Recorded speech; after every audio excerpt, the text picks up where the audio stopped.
અમદાવાદના CTM express highway નજીક BRTS ટ્રેકમાં ગંભીર અકસ્માત સર્જાયો હોવાની ઘટના સામે આવી છે।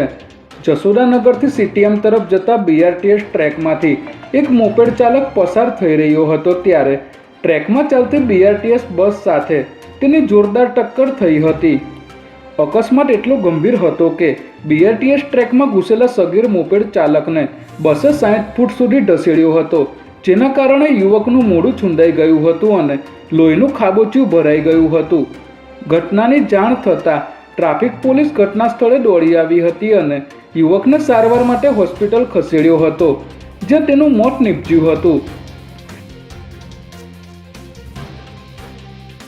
ટ્રેનમાં મુસાફરોને બેહોશ કરીને કિંમતી મુદ્દામાલની ચોરી કરતા ઈસમને અમદાવાદ રેલવે એલસીબીની ટીમે ઝડપી લીધો છે।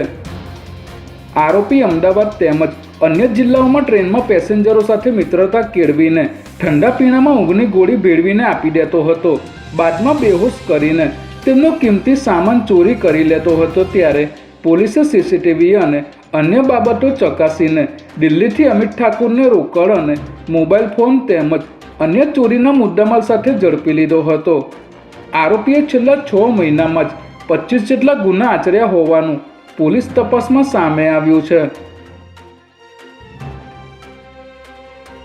મુખ્યમંત્રી ભૂપેન્દ્ર પટેલની ઉપસ્થિતિમાં આજે નરોડા વિસ્તારમાં ઝૂલેલાલ મહોત્સવની ભવ્ય ઉજવણી કરવામાં આવી હતી, જેમાં આજે બપોરે 1 કલાકે એક શાહી શોભાયાત્રાનું આયોજન કરવામાં આવ્યું હતું, જેનું મુખ્યમંત્રી ભૂપેન્દ્ર પટેલે લીલી ઝંડી બતાવીને પ્રસ્થાન કરાવ્યું હતું।